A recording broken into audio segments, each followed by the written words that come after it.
¿Qué significa riesgo eléctrico? Porque vamos a hablar también ahora de riesgo eléctrico. Se denomina riesgo eléctrico al riesgo originado por la energía eléctrica. Dentro de este tipo de riesgos se pueden considerar los siguientes casos. El choque eléctrico por contacto con elementos en tensión, y eso ya puede ser un contacto directo o un contacto indirecto también.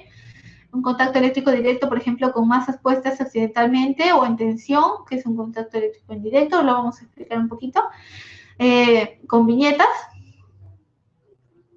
Aquí, por ejemplo, tenemos lo que es un contacto directo, ¿no? Hay una persona que está, en este caso, tocando un equipo que está energizado, un equipo que está trabajando con energía eléctrica. A lo mejor esta persona tenía la mano un poco húmeda o algo, apoyó directamente la mano sobre esta máquina y definitivamente ha sentido una descarga eléctrica. Es un choque de energía eléctrica directa. Y ahora tenemos otra, por ejemplo, una persona que se ha puesto unos guantes, está también maniobrando una máquina que está utilizando fluido eléctrico, pero inconscientemente y por la carga laboral, de repente, porque está cansado, choca una de sus rodillas contra el cable, pero de forma inconsciente. Eso es un contacto eléctrico indirecto, no ha sido su intención, pero recordemos también que hay quemaduras por choque eléctrico o por arco eléctrico. También te puede producir caídas o golpes como consecuencia de choque o arco eléctrico. Y lo más común ahora que se ve, incendios, explosiones originados por la electricidad. Aquí tenemos, por ejemplo, viendo las mismas viñetas, contacto eléctrico indirecto. Ahí, por ejemplo, tenemos que hay un cable que se ha desgastado, por lo cual se ve adentro, se ve los hilos de metal, como quieren llamarlo, y una persona que está tocando eso y definitivamente le está pasando una descarga eléctrica, ¿no? Y otra persona que es por contacto eléctrico indirecto, le está pasando, no sabía que era un equipo energizado, apoyó su dedo y definitivamente le ha pasado una descarga eléctrica. Y como te dije antes, puede ocasionarte una quemadura, una caída, generar un incendio, de repente un golpe, entre otras más. Los efectos de la electricidad. Con paso de corriente por el cuerpo, te puede causar muerte por fibrilación ventricular. Es la causa de mayor número de muertes. La muerte por fibrilación ventricular. También muerte por asfixia, tetanización muscular, quemaduras internas y externas que pueden ser mortales o no, embolias por efecto electrolítico de la sangre. Recuerda que por la forma en que hayas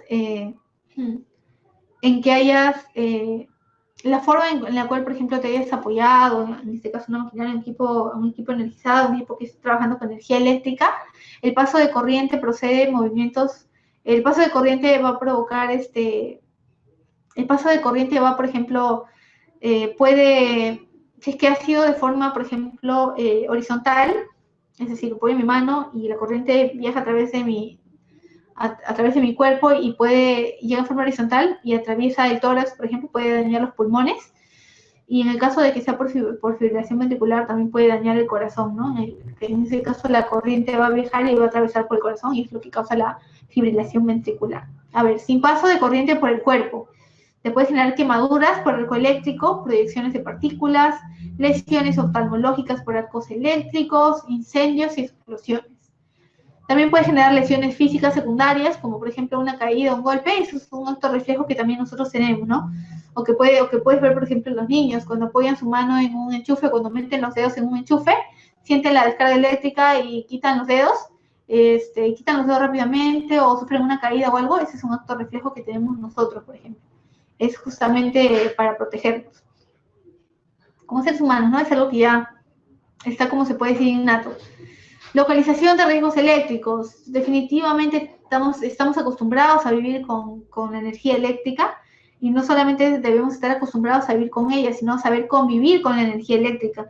Recuerda que si dejas encendido, esto lo he visto, por ejemplo, hay un condominio en Chorrillos que se llama La Floresta. Me acuerdo que una vez fuimos a un incendio, era un departamento ahí en, creo que cuarto piso, y se había producido un cortocircuito justamente porque las personas que habitaban en este departamento habían dejado cargando una computadora, un iPhone, habían dejado cargando la lavadora, la refrigeradora, la cocina, el microondas, todo al mismo tiempo. Entonces, como ya es muy sabido por todos nosotros los bomberos, de Chorrillos que definitivamente la Floresta es un condominio que está en malas condiciones y la saturación, en este caso, de cosas que estaban conectadas todos al mismo tiempo, todos consumiendo energía eléctrica, y el mal sistema eléctrico que hay, el sistema de fluido eléctrico pésimo que hay en la Floresta hizo que hay un cortocircuito, ¿no? Y afectó a todo el departamento. Entonces, cuando nosotros entramos a ver o hacer una búsqueda secundaria, lo que se le denomina búsqueda secundaria, ¿no? Entramos a ver si de repente había habido una persona o había habido un animalito o algo, pues sí, efectivamente encontramos un animalito, encontramos un perrito, pero bueno, ya estaba muerto. Nadie nos había avisado que había un perrito en esa casa o que tenía una mascota. Los vecinos no pensaban, bueno, todos se habían ido. Las hijas estaban en una fiesta, bueno, no llegaban de una fiesta, los padres estaban de viaje, entonces habían dejado todo cargando en la casa y eso fue lo que originó, ¿no? Ahí encontramos, por ejemplo, había una laptop, había un iPhone, todo estaba conectado y todas las conexiones estaban quemadas, entonces definitivamente había sido un cortocircuito. Entonces no solamente es localizar los riesgos eléctricos, porque vivimos con ellos, vivimos con energía eléctrica, hemos aprendido, lo importante es aprender a convivir con la energía eléctrica, saber que no podemos dejar las cosas conectadas por mucho tiempo. Inclusive debes haber visto que hay una chica que durmió cargando su iPhone y tenía el iPhone en la mano, el iPhone le explotó en la mano y le causó quemaduras de 3er grado, si no me equivoco, 2º o 3er grado, entonces es importante. Y bueno, un señor también que se quedó dormido con su laptop, la laptop le explotó, creo, cerca del área del abdomen y estaba grave. Entonces hay que aprender a reconocer que la energía eléctrica sí es algo que estamos acostumbrados a utilizar en nuestra vida cotidiana, pero que definitivamente debemos tratar con cuidado, porque un cortocircuito puede generar un incendio, y si de repente no nos hemos dado cuenta que es un incendio, que se está originando un incendio, pues puede volverse de mayores proporciones. Y definitivamente es algo que nadie desea, ¿verdad? Y bueno, estamos acostumbrados a ver postes de energía eléctrica, a ver las bombillas, lamparillas, foco, como tú quieras decirlo, que es de iluminación fija, de repente llevar linternas que son de iluminación portátil, de repente haber transformadores en la calle, las instalaciones en la vía pública, las conexiones, creo que eso no es algo ajeno a nadie, los cuadros de maniobra también, los motores, la maquinaria fija que también obviamente utiliza energía eléctrica y todas aquellas cosas que ahora utilizan energía eléctrica, ¿no? Entonces es importante que aprendamos no solamente a localizarlas, sino también a convivir con ellas. Ahora, la problemática de las instalaciones en vías públicas. El problema con las instalaciones de las vías públicas, tú ya lo debes haber visto, por ejemplo, abres tu ventana y no ves un paisaje, no ves nada de eso, sino que abres tu ventana y te encuentras con un conglomerado de cables que están justo al frente de tu nariz. Entonces, a uno le lleva a pensar, ¿no? ¿Por qué o en qué momento ocurrió esto? ¿Por qué la municipalidad lo permite? ¿Por qué la empresa que te brinda, en este caso, la empresa de luz con la cual tú tienes un contrato o algo, ¿por qué no arregla esta situación o algo? Es justamente porque las habilitaciones urbanas de energía eléctrica, la gran mayoría se constituyeron primero de forma informal, valga la redundancia o valga el error, se constituyeron informalmente y después recién comenzaron a tramitar su proceso de regularización frente a los municipios y obviamente fueron admitidos. Entonces, tenemos que las redes instaladas bajo consideraciones técnicas otro punto también importante es que las redes que han sido instaladas bajo consideraciones técnicas fueron afectadas a posteriori de su instalación. Eso, por ejemplo, lo puedes haber visto cuando hay un poste de luz que está muy bien instalado en algún lugar, está respetando el perímetro de seguridad que tiene que tener con respecto a una vivienda, no está invadiendo gran parte de la vereda, es decir, no ocupa gran parte de la vía pública, etcétera, está bien ubicado, visible, no afecta a ninguna vivienda colindante, etcétera. Muchos de ellos han sido instalados a posteriori de su instalación. ¿Por qué? Porque hay personas que manejan ebrias, se chocan contra semáforos, se estrellan contra postes y definitivamente muchos de ellos se evaden impuestos, no terminan pagándolo y los únicos que terminan lamentándose somos nosotros como ciudadanos, que nos quedamos en un semáforo, nos quedamos en un poste y definitivamente eso es un problema que vemos en varias municipalidades y que, bueno, también es algo que no podemos negar, ¿no? Está en varios sitios, en varios distritos de Lima, y no solamente Lima, sino también en Perú. Aunque hace poco viajé a un pueblo donde, por ejemplo, no había luz. y bueno, recién está llegando la luz en ese lugar. Y bueno, vulneración de las distancias mínimas de seguridad, es justamente lo que te decía, muchos postes vulneran estas distancias mínimas de seguridad, tú abres tu ventana y encuentras un conglomerado de cables ahí amontonados, o inclusive lo ves en Gamarra, ¿no? Gamarra, que todos dicen que es una bomba de tiempo, que Gamarra definitivamente va a ser, puede que sea como el Rana Plaza que vimos en Bangladesh, que fue solamente hace 2 años, en el 2012, que fue en el 2013, entonces definitivamente estamos hablando de una bomba de tiempo. Estas son las vulneraciones de las distancias mínimas de seguridad. Recuerda que los postes deben cumplir con eso, la DMS, distancia mínima de seguridad. Los comerciantes instalan el alumbrado de fachadas y letreros de publicidad utilizando equipos de iluminación que sobrepasan los límites de propiedad de los predios. Eso también lo debes haber visto, por ejemplo, ¿no? Los hospedajes, los hoteles, los restaurantes que ponen letreros luminosos afuera, fuera de en este caso, del espacio que tienen para poner o de los límites que tienen en su propiedad. Entonces, esto va a afectar no solamente el libre tránsito de las personas, sino que, por ejemplo, hay un accidente y tú estés pasando debajo de un restaurante, de un hospedaje, de un hotel o lo que sea, y uno de estos letreros puede desprenderse y puede caer.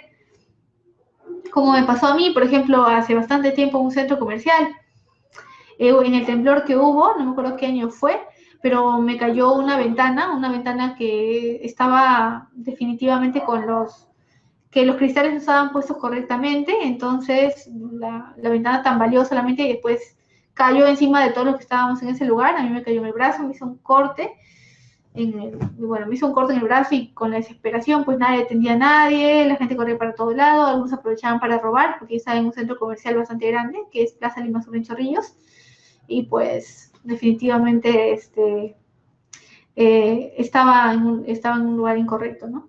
En ese caso, esa ventana. Y también cuando encontramos los letreros de publicidad, no solamente los que son con focos iluminados o los letreros iluminados, como quieran decirlo, sino también los letreros que vemos ahora que, por ejemplo, inclusive una vez la policía lo utilizó para hacer un, para hacer una demostración en el desfile patriótico de Huancayo. Utilizaron un letrero como por ejemplo vemos en el de vallas, que normalmente vemos en la calle con publicidad, y eso tampoco es algo seguro porque utiliza fierros, no, utiliza material que puede ceder con el peso o que puede ceder ante un movimiento telúrico, entonces eso tampoco es algo que nos brinde seguridad, ¿no? Pero bueno, la gente pone los letreros encima de sus inmuebles, sobrepasa sus inmuebles, hace escaleras afuera de sus inmuebles, afuera de las veredas, todo, y eso definitivamente es algo que no nos está ayudando como país a formar una cultura de prevención. Los ambulantes comercializan sus productos en la vía pública, en zonas aledañas a las redes y subestaciones eléctricas. Ahí más adelante hay una foto, por ejemplo. Si es que lo ven si es que no lo ven, pero más adelante hay una foto de esto, por ejemplo. Que hay varios ambulantes han aprovechado que hay subestaciones eléctricas y han puesto ahí sus pequeños negocios, ¿no? Han armado como que sus carpitas, y definitivamente esto solamente los expone a ellos, porque si de repente alguno de ellos maniobra de forma incorrecta uno de los cables, o simplemente le echa agua a un cable que de repente está desgastado o algo, puede generar un amago de incendio y se puede definitivamente, con las condiciones rústicas con que a veces se ponen muchos de los ambulantes, arman sus puestos de formas muy rústicas, pues puede simplemente generar un incendio de mayores proporciones, como ya ha pasado en tantas ocasiones, en Barranco, en Villa El Salvador, en Villa María del Triunfo, inclusive sin mencionar las subestaciones eléctricas, pero por ejemplo como lo vieron, ¿no? El incendio de la Victoria, un incendio bastante grande, difícil de manejar, que duró casi todo un día. Las personas que estuvieron detenidos ese incendio, muchos de ellos se metieron en problemas con personal de su trabajo, que bueno, eso ya es otro asunto, pero lo hemos visto, por ejemplo, no es algo ajeno a nosotros. Más adelante van a ver una foto que es totalmente de la vida real, que son ambulantes que han invadido una subestación eléctrica y pues han armado ahí sus puestos. Empresas de telecomunicaciones que no respetan la DMS a las redes de energía. ¿Qué son las DMS? Distancias mínimas de seguridad, ya lo vimos. Si no lo respetan las empresas de luz, o bueno, las empresas que te brindan el servicio de la luz, pues mucho menos lo respetan las empresas de telecomunicaciones, que ahora tenemos que varias están ingresando a nuestro país, ¿verdad? Varias que son extranjeras, Entel, Vitel, entre otras más, a otra que ya se fue ella también, me acuerdo, Nextel, creo que no. No, otra que era de un perrito que ladraba, no sé si se acuerdan. Ya, aquí por ejemplo vemos una foto, vemos que hay una vivienda, hay una casa, que la parte del techo choca, o vamos a decirle, los cables están encima de una de las calaminas de esta vivienda. Entonces, esto definitivamente es una condición insegura porque de repente más adelante quieran ampliar esa casa o quieran construir otro piso más, y si hay algún objeto que choque o que puedes gastar o que puedes sacar algún tipo de chispa a uno de estos cables, pues puede originar un amago de incendio o puede generar un cortocircuito. Aquí, por ejemplo, hay otra, es lo que justamente les mencionaba, aquí hay gente que está construyendo muy cerca a los cables del alumbrado público, a los postes del alumbrado público, como ustedes quieran decirlo, y definitivamente están exponiéndose, ¿verdad? A que una de estas cajas que están subiendo pueda chocar con uno de estos cables, entonces eso tampoco es una condición tan segura. Y, por ejemplo, sí vemos que está a una cierta distancia, pero no se cumple con la DMS, que es la distancia mínima de seguridad. Pero bueno, es algo que encontramos mucho en nuestro país, ¿no? Y justamente porque primero se hicieron estas instalaciones de manera informal y luego recién se formalizaron, y para esto se prestan las notarías, los municipios y todo lo demás. Ahora, justamente lo que les mencionaba, aquí hay una subestación eléctrica, por ejemplo, y vemos que hay varios ambulantes que han invadido debajo de esta subestación o de esta torre, como quieren llamarlo ustedes, y pues han puesto sus puestos, y tal como alguna vez un alumno me lo mencionó, la gente piensa más a veces en el dinero, el ingreso que pueda obtener, y no en qué nivel de exposición está teniendo, ¿no? Al ponerse a trabajar en esos lugares. Inclusive llevan a sus niños, llevan ancianos, llevan mujeres embarazadas, y bueno, las cifras serían lamentables si ocurriera un accidente o un incendio siniestro, un terremoto, que están diciéndose que se dice que ya debe haber un terremoto. La energía está que se concentra debajo de nosotros, y bueno, siempre es bueno que haya temblores, porque se libera energía, ¿no? Pero bueno, ahorita estamos bastante tiempo sin tener ningún susto de terremoto, temblor, nada, pero bueno, dicen de que probablemente va a haber un riesgo eléctrico grave, o bueno, deben haber visto, ¿no? Hay un brasileño que está adivinando eso últimamente, lo publica, ha acertado con Chile, entonces, pues, a estar seguros nada más. Y otra cosa que debo mencionarles es que, por ejemplo, cuando hay un terremoto, un sismo, y tú tienes una familia numerosa, pueden poner un punto de encuentro, no necesariamente tu hogar, sino, por ejemplo, en Chorrillos, un lugar donde sé que puede ser un poco elevado y de repente no pueda encontrarme con mi familia, o pueda huir a algún lugar donde no llegue el mar, porque en Chorrillos es casi un balneario. Bueno, es un balneario, o bueno, en buenas épocas fue un buen balneario. Hay fotos de eso, algo muy, muy bonito, pero que lamentablemente se modificó totalmente. Y que, por ejemplo, hay amenazas no solamente de temblor o terremoto, sino también de tsunami. Entonces, buscar un sitio plano en el caso de que haya un terremoto o un temblor de gran magnitud y que haya riesgo de tsunami no es lo más recomendable. Entonces, con todas esas ideas puedes armar un punto de encuentro en el cual puedan recurrir tus familiares y tú, viendo dónde trabaja cada uno para que puedan encontrarse en el caso de que se corte la energía eléctrica o pase algo, ¿no? Siempre hay que estar alerta. Ahora, cuando ocurre un accidente por riesgo eléctrico grave, a veces uno cree que solamente involucra a la persona que se accidentó y a la empresa, o etcétera, y no es así. Hay muchos entes, hay 4 entes involucrados, inclusive puede haber muchos más cuando hay un accidente por riesgo eléctrico grave. El primero es el propietario, constructor o empresa, el que te contrató, es el primer ente involucrado. El segundo es la municipalidad, porque estás bajo la jurisdicción de la municipalidad. Si, por ejemplo, trabajas en una empresa en Barranco y te accidentaste por riesgo eléctrico grave, pues la municipalidad también va a tener competencia en eso, aunque tú no lo creas, porque es un ente involucrado. ¿Por qué? Porque te encuentras en Barranco, bajo la jurisdicción de esa municipalidad.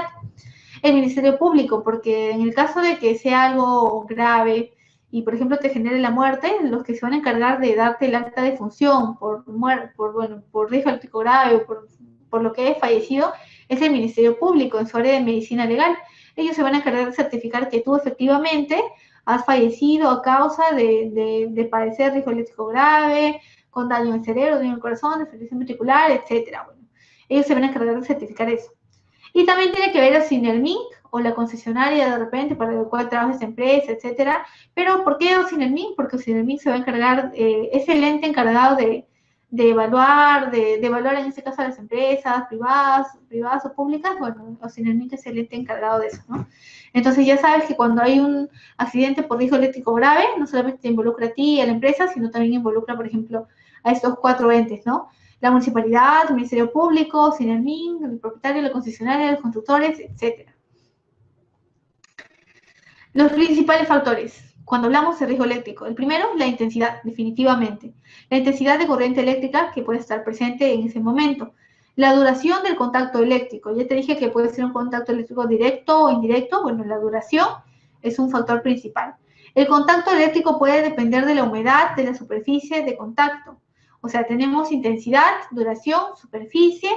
Ahora, la tensión aplicada en sí misma no es peligrosa, pero sí la resistencia es baja, ocasiona el paso de una intensidad elevada y por tanto muy peligrosa.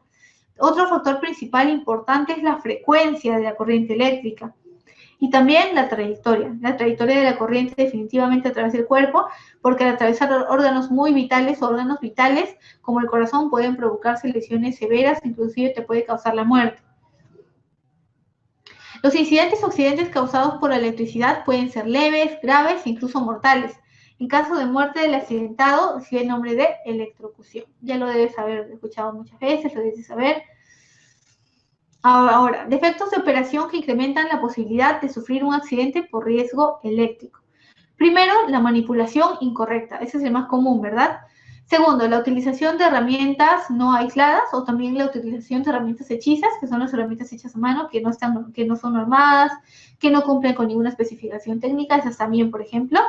No sabía que existía tensión, eso también. Una vez, por ejemplo, estábamos en un incendio, creíamos que ya se había cortado la energía eléctrica y había mucha agua por el piso y en eso alguien soltó un cable de una herramienta que recién había terminado de trabajar con energía eléctrica y definitivamente queda tensión en esa herramienta y casi electrocuta a 5 o 6 personas que estaban cerca. Entonces, esta persona no sabía que existía tensión todavía en el cable, ¿no? Y bueno, de repente lo hizo de la forma más inocente posible, pero hizo que algunas personas sufrieran una leve, bueno, algo leve nada más, se electrocutaron de forma muy leve, pero bueno, generó malestar entre los que estaban ahí, ¿no? Entonces, de repente el desconocimiento, no sabías que había tensión, te puede también causar una mala jugada. Desconocías las características de la instalación. Como ya te deben haber dicho en tu trabajo, en miles de lugares, si no sabes algo, pregunta. Y si no hay alguien que resuelva tu pregunta, no lo hagas, porque te vas a exponer tú. Y recuerda que, como te dije, en este curso tu vida y tu salud son primero. Entonces, si tú te vas a poner a manipular o maniobrar una instalación que no sabías, vas a generar una manipulación correcta y puede que sufras un accidente de riesgo eléctrico y es lo que nosotros estamos intentando prevenir. Entonces, esa es una medida para que la tomes en cuenta. Ahora, consejos básicos de seguridad. Primero, no realices trabajos eléctricos si no has sido capacitado y autorizado para ello. Y, por ejemplo, vemos una viñeta de un señor que está mirando las cajas de electricidad y no sabe qué hacer. Pues definitivamente, si no has sido capacitado, si no te han dicho de qué forma se utiliza, si no te han dicho cuál es el cable que debes cortar, mover, apagar, desenchufar, no lo hagas porque te vas a exponer. Recuerda que te puedes causar quemaduras en la mano. Si utilices guantes aislantes, definitivamente no, tienes que ir equipado, ¿no? Hay guantes aislantes que son muy buenos, y otros que son chinos que definitivamente no te recomiendo, que sufren desgaste muy rápido, se desgastan muy rápido, entonces un consejo básico de seguridad también sería eso, ¿no? El equipamiento. Y el primero, definitivamente no manipular cosas que de repente para el cual no has sido capacitado. Otro punto importante, no realizar reparaciones sin cortar la corriente en un automático, o simplemente no realizar reparaciones si no has cortado el fluido eléctrico. Y aquí también hay una viñeta que, por ejemplo, es muy fácil de recordar. Es una persona separando a un perro y un gato. El perro tiene el caño, que tiene un caño en la cola, que quiere significar el agua, y el gato tiene un cable en la cola, que significa, en este caso, energía eléctrica. Y recuerda esto, el agua y la electricidad se llevan como el perro y el gato. Si quieres prevenir, mejor manténlos siempre separados. Claro que esto es algo simbólico, pero es más o menos una mnemotecnia sencilla para que lo recuerdes. No puedes mezclar agua y electricidad. Si de repente te lavaste los dientes, estás con las manos mojadas y quieres apagar, la luz, pues simplemente recuerda que en cualquier momento eso te puede jugar una mala pasada, ¿no? Lo mejor es secarse las manos y luego ya apagar el interruptor con normalidad para evitar accidentarte o que te causes algún tipo de lesión. Ahora,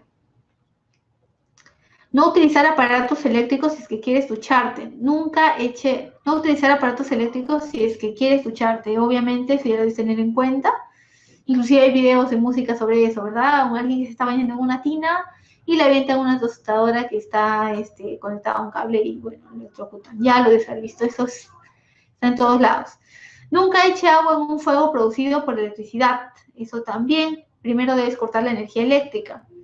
No utilizar aparatos eléctricos si las situaciones meteorológicas no les son favorables. Una situación meteorológica, por ejemplo, la lluvia, ¿no? La lluvia, el granizo, entre otras cosas más, por ejemplo. Bueno, en otros países produce la nieve, ¿no? Cuando se derrite forma agua. Entonces hay que tener cuidado con eso. No usa herramientas eléctricas con los pies mojados. Obviamente, estamos hablando de energía eléctrica y estamos hablando de que no podemos mezclar la energía eléctrica con el agua, que se llevan se llevan mal como el perro y el gato, aunque bueno, eso es algo generalizado para que te acuerdes. No usar aparatos en caso de lluvia. Bueno, cuando las situaciones meteorológicas no te son favorables, no puedes utilizar, por ejemplo, hay una persona que está utilizando un taladro en plena lluvia, pues en algún momento se puede formar un charco a nivel de sus pies o de repente cerca uno de los cables, el cable está desgastado, pelado, como tú quieras decirle. Eso puede generar que, por ejemplo, haya una descarga eléctrica y que pueda dañar o lesionar o generar algún tipo de... o atentar contra la integridad de esa persona, ¿no? Ahora, cuando quieres limpiar algo que tiene obviamente energía eléctrica o no sé, que de repente una computadora que está siempre conectada o algo, limpieza sí, agua no. Una frase que siempre se utiliza, limpieza sí, agua no. Entonces tú te preguntarás, entonces ¿con qué lo puedo limpiar, no? Puede ser un trapo seco, puede ser inclusive periódico, o inclusive debes haber visto que hay esas páginas amarillas. Mucha gente utiliza eso para limpiar. Por ejemplo, cuando nosotros estábamos en los bomberos y había que limpiar algo que tenía energía eléctrica, no íbamos a ponerle agua, ¿no? Agarrábamos un trapito seco y limpiábamos con eso, le sacábamos brillo, o utilizábamos también esas páginas amarillas para limpiar, ¿no? Lo primero, en caso de avería, cortar la corriente. Eso es algo muy básico, lo debes de saber. Cortar la corriente, cortar el fluido eléctrico, no solamente en caso de avería, sino también, por ejemplo, en el caso de que veas que, por ejemplo, tienes tu computadora comienza a humear, comienza a humear el cable, entonces tú piensas primero en desconectarlo, pero bueno, antes de desconectarlo y de quizás exponerte, recuerda que puedes utilizar una escoba de madera, recuerda, porque ahora también el plástico ha reemplazado tremendamente a las escobas de madera. Entonces, fíjate siempre que sea algo de madera, porque recuerda que la madera no transfiere la corriente eléctrica, entonces no transmite la corriente eléctrica, entonces la puedes utilizar. Después hay otra que, por ejemplo, en la segunda viñeta vemos al menor chispazo desconectar. Vemos que hay una persona que está utilizando un taladro y ahí, por ejemplo, hay un cable que está en malas condiciones. Puede que este cable genere chispas cuando comience a manipular esa herramienta, entonces esa herramienta manual, entonces no es recomendable. No utilice cables defectuosos, lo que les mencionaba antes. No tire el cable al momento de, por ejemplo, terminas de trabajar con una herramienta, nunca jales el cable porque te estás desgastando, sino tienes que jalar de la clavija, que es la forma correcta. Ahora, persona electrizada, no la toques sin cortar la corriente. Una persona que ha sufrido una corriente eléctrica, una descarga eléctrica, como tú quieras llamarle, no vas a ir de frente y vas a tocar a esa persona porque te va a pasar lo mismo que viste que le pasaba al chavo, ¿verdad? El chavo intentó agarrar a una persona, bueno, no me acuerdo quién de los de la vecindad era, pero se apoyó en esa persona y le pasó la corriente eléctrica, pues no. Recuerda que primero debes liberar a la persona de de la tensión, de la corriente eléctrica bajo la cual está. Si de repente está en su mano, de repente está encima, está cerca o algo, recuerda que la escena debe ser segura no solamente para él y para ti, sobre todo si quieres auxiliarlo. Que también lo vamos a ver en primeros auxilios. Ahora, revisa periódicamente los cables. Eso es otra de las cosas que debes hacer si trabajas con herramientas. También cuando trabajas con cuerdas, te habrás dado cuenta que cuando trabajas con cuerdas te dicen revisa la cuerda, hace esto, hace lo otro, hace aquello. Pues bueno, y las revisas periódicamente.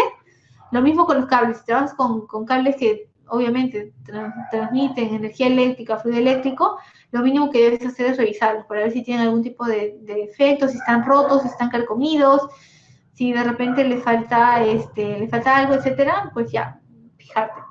Revisa periódicamente las herramientas manuales también, porque estas herramientas, sobre todo las que utilizan energía eléctrica, pueden en algún momento soltarte alguna pequeña descarga eléctrica o pueden generarte algún tipo de quemadura, lesión o algo. Ya hemos dicho que los dedos de las manos son los más afectados, ¿verdad? Entonces, para prevenir, mejor tomar medidas que son sencillas de cumplir. Si es necesario, utilice equipos de protección personal, gafas, guantes aislantes, botas aislantes, etc. Por eso se habla de utilizar guantes aislantes, para que no te transmita la corriente eléctrica. Informe de mantenimiento de cualquier equipo defectuoso. Eso también para ver si se puede subsanar, se puede reparar o simplemente se debe desechar, si es que de repente representa un peligro para la gente que manipula esta herramienta o este cable. Pues siempre es bueno informar, ¿no? Si es que hay un encargado por área, un jefe de seguridad, jefe de personal, etcétera, qué mejor que él para indicarle que una herramienta de repente representa un peligro para la gente que está trabajando ahí. El olfato previene averías, eso también lo sabes. De repente cuando un objeto está cargando mucho, comienza a botar un olor como que ha quemado. Bueno, por el olfato puedes detectar averías de repente de un equipo, una máquina, etcétera. Si tiene un calentamiento normal, también tienes que tener en cuenta eso. Esto puede también significar peligro. Quiere decir que la máquina o de repente el equipo ese que estás utilizando no se está ventilando de forma adecuada o se está sobrecalentando. Entonces eso también es un factor que hay que tener en cuenta. Ahora, solamente vamos a respondernos esta pregunta. ¿Cómo podemos actuar ante un accidentado? Aunque eso lo vamos a ver también cuando desarrollemos la segunda parte de primeros auxilios. Aquí, por ejemplo, tenemos la abreviatura del PAS, que de repente ya lo has escuchado porque eso es algo muy conocido, es una abreviatura bastante famosa. El PAS significa proteger, avisar y socorrer. Primero, corta el paso de la corriente a través de dos formas posibles, cuando es una persona que ha sufrido obviamente una descarga eléctrica, desconectando la corriente, y segundo, separando físicamente al accidentado con un objeto de madera. Recuerda utilizar un objeto de madera. Ya no te fíes en las escobas, porque hay manuales antiguos que dicen utilizando una escoba y se olvidan señalar de madera, porque antes la mayoría de las escobas tenían un mango de madera, ¿verdad? Bueno, al menos las escobas de mi época, cuando era más niña, me acuerdo que las escobas tenían un mango de madera. Ahora definitivamente el plástico ha reemplazado demasiadas cosas, inclusive la porcelana, el vidrio, el plástico está, como se dice, en todas. Entonces, las escobas no se salvan, y si tú vas a agarrar una escoba de plástico para intentar separar un objeto que definitivamente aún contiene electricidad eléctrica, tú mismo te estás exponiendo y bueno, te puedes accidentar. Entonces, un objeto de madera ya los hemos escuchado miles de veces nosotros en el colegio, en el tópico, en la televisión, si alguna ve Doctor TV, etcétera, pues definitivamente es algo que hemos escuchado todos. Utilizar objetos de madera, ¿por qué? Porque, bueno, la madera es un aislante. Segundo, pide ayuda. El teléfono en este caso puede ser el 116 o el teléfono que tú quieras, al que tú de repente consideras llamar. Si de repente tienes, no sé, tienes un seguro particular, tienes una ambulancia, te tiene una ambulancia particular, etcétera, pues bueno, puedes llamar ese número también. ¿Por qué te digo el 116? Porque hace mucho tiempo había una niña que hubo un incendio en su casa y esta niña pues quería llamar por teléfono para avisar que había un incendio en su hogar. Toda su familia estaba durmiendo y el humo ya había subido demasiado, había ocupado gran parte de la casa, y las personas que estaban durmiendo definitivamente al oler este humo muchas de ellas habían perdido el conocimiento. Al final esta vivienda se incendió. La única que se pudo salvar fue esta niña, que era sordomuda, y que en su teclado nunca logró ubicar el teléfono que le habían enseñado en el colegio, que era el 116. Entonces, ahora se dice, o decimos siempre 116. Ya ven que todo tiene una razón de ser. tenía que contárselos también, ¿no? Para que lo sepan.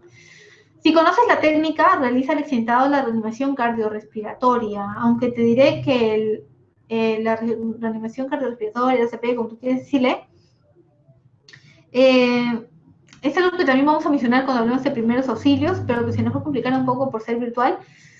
Pero si tú estás interesado en aprender mucho más esto, definitivamente puedes buscarlo, por ejemplo, en YouTube. Y una de las formas, como por ejemplo puedes practicar, es no solamente con esos muñecos inflables que ves que hay, que utilizan en los cursos que normalmente dictan esto, que por ejemplo la Cruz Roja también lo dicta, la reanimación cardiorrespiratoria, cursos de RCP básicos, son gratuitos, puedes averiguar si quieres, la Cruz Roja lo dicta, a personal, a gente, no solamente personal de salud, sino interesados en general, la cuestión es que alcances una vacante y te puedes anotar. Es un curso bastante interesante, bastante básico, pero si el RCP no lo aplicas bien, puedes romper o fracturar una de las vértebras que puede tener esta persona, una de las costillas que pueda tener esta persona. Entonces, el RCP hay que saberlo hacer. Me acuerdo que una vez, en una emergencia, había una chica que, bueno, su papá había sufrido un infarto y ella quería, ellos en su desesperación querían practicarle el RCP, y en lugar de apretarle el pecho, en este caso cerca del corazón, porque es un masaje del corazón y ventilaciones, lo que estaba haciendo la chica era apretarle el estómago, pensando que de repente eso era el RCP, ¿no? Casi por la zona de la boca del estómago, por ahí, y eso pues no es, pero bueno, su desesperación por intentar ayudar a su papá, ella hizo esto, pero igual el señor ya había fallecido, y definitivamente eso te lleva a pensar que los primeros auxilios son algo básico, ¿no? Que todos debemos saber. Ahora, aquí tenemos, por ejemplo, algunas reglas que se denominan reglas de oro para trabajar sin tensión. El primero es un equipo preciso, hay un trabajador ahí que tiene sus cascos, sus guantes aislantes, tiene sus herramientas de bronce, porque recuerda que el bronce no saca chispas, entonces hay herramientas de bronce que son muy buenas. Desconectar, obviamente, el fluido eléctrico si es que ves que hay algún tipo de falla o hay algún tipo de descarga eléctrica que no está bien. Prevenir cualquier posible realimentación de la descarga eléctrica, del fluido eléctrico. Por ejemplo, puedes bajar la llave principal si es que sabes dónde está, sabes dónde ubicarlo, o ten capacitado para ello. Verificar la ausencia de tensión. Poner aire a tierra y en cortocircuito. Proteger frente a elementos en tensión y señalizar la zona, sobre todo eso, la señalización, ¿verdad? Que como yo te dije, es algo fundamental, es algo bastante básico.